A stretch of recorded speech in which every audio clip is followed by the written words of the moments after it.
The story was about Tsunaki, a schoolboy who fell in love at first sight with Hiroi, the Madonna of their class. Unable to contain his feelings, he sent her a love letter. However, the next day, one of her friends rejected him on Hiroi's behalf, saying that Hiroi didn't want to deal with that kind of trouble. Feeling deeply disappointed in himself, Tsunaki sat down on a bench, thinking that something like this was bound to happen. After all, Hiroi was the class Madonna, while he was just a substitute on the baseball team. He hadn't really expected her to notice him. As he murmured Hiroi's name, a girl came over, lightly tapped him on the head with a notebook, and told him not to look at her friend with such teary eyes. She asked why he didn't just gracefully give up since he had already been rejected, and said that despite the rejection, he was being rude every moment, which she thought was pathetic. She questioned how long he planned to mope around like a fool. In response, Tsunaki said he understood. Then he stood up and added that he wouldn't bother Hiroi anymore and that he was heading home.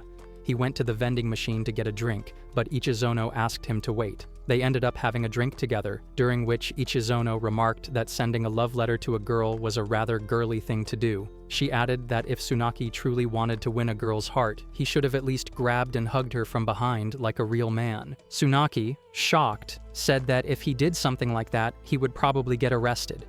Besides, he had put a lot of effort into writing that letter. Ichizono pointed out that Hiroi hadn't even read the letter, and the truth was that Tsunaki had never even been a consideration for her.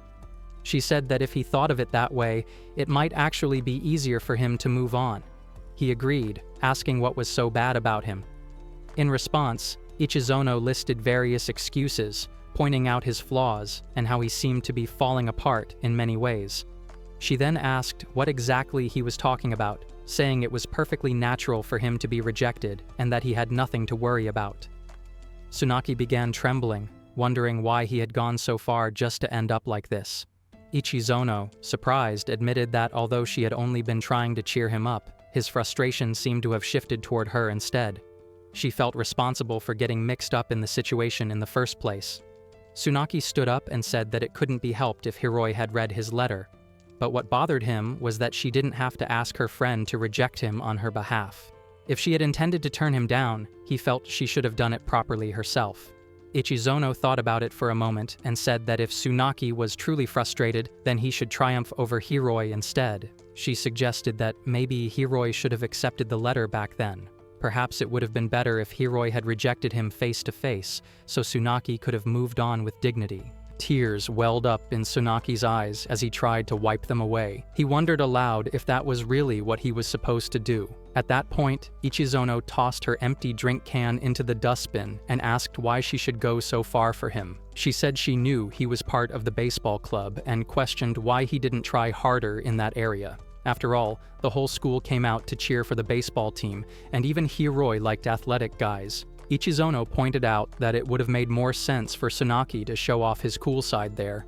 Tsunaki responded that although he was technically on the team, he was just a substitute and often skipped practice. Besides, he felt it was kind of strange to work hard just to get revenge on someone. Ichizono, clearly frustrated, said that she didn't care and told him he could spend his whole life like that if he wanted. She admitted that it was true Hiroi had been insincere toward him, but even she, Ichizono, felt that it wouldn't be worth the effort to properly reject someone who didn't even have the guts to stand up for himself. She added that his behavior was really uncool.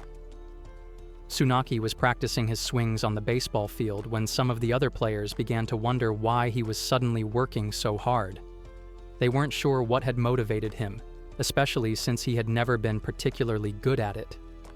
What they didn't know was that Tsunaki had someone he wanted to get revenge on. As Tsunaki continued his intense training, the players talked among themselves about how few practice balls were left. Tsunaki had destroyed most of them during his relentless sessions. They questioned whether he was the one who had been training so fiercely, and recalled seeing him running with a tire tied to his waist in the pouring rain. His determination impressed them, and though they didn't know how long he could keep it up, they admitted that he truly had guts. They kept talking about him, agreeing that Tsunaki was showing real potential and was following their coaching instructions exactly. One of the players mentioned that Tsunaki had already proven himself in a recent match and suggested that he should be used as a pinch hitter. Ichizono had been watching Tsunaki train the entire time. During the next game, Tsunaki hit a home run, sending the crowd of students and spectators into a frenzy of cheers. When he returned to the dugout, his teammates praised him for securing the victory that day. They told him they were counting on him for the next match as well. One of them even remarked that Tsunaki's progress was putting pressure on the regular starters. After all, their next opponents were the very team that had defeated them the previous year, and now they had the chance to finally avenge that loss, with Tsunaki leading the charge. Tsunaki agreed with the other person, apologizing and admitting that the one he had wanted to take revenge on had indeed been present. At one point, Ichizono had handed Tsunaki a letter from Hiroi, which had surprised him. With a sideways glance, Ichizono remarked that it seemed more like a fan letter than a love letter, something she considered fortunate for him. She then asked if he felt better now that he had fulfilled his goal and taken his revenge. Ichizono went on to ask what he planned to do next and whether he wanted her to personally deliver his rejection to Hiroi. She pointed out that many girls liked him now, and thanks to all his hard work, he was finally in a position to choose whoever he wanted. Tsunaki, however, wondered aloud about the idea of being popular, clarifying that it wasn't the reason he had worked so hard. Ichizono, unconvinced, questioned what he was even trying to say. She insisted that he couldn't fool her. Everything he had done was for the sake of getting revenge on Hiroi. Whether or not he intended to continue things with her, she felt he should at least wait a few days, as he deserved that much. As she turned to leave, she told him never to send his reply in a letter again, and reminded him, as she had before, to act like a man. Suddenly, Tsunaki grabbed Ichizono from behind, causing her to become flustered as she called him an idiot for having targeted the wrong person. However, he denied it, stating that the only person he had ever wanted revenge on was her. Ichizono tried to get him to let her go, but he refused. He teasingly said he would only let her go if she admitted that he was cool. Ichizono, clearly annoyed, told him to stop messing around and release her. As she struggled to free herself, she suddenly leaned in and kissed him, saying that if he wouldn't let her go, she'd make it troublesome by doing just that. After the kiss, she finally pulled away and told him that she had lost a friend.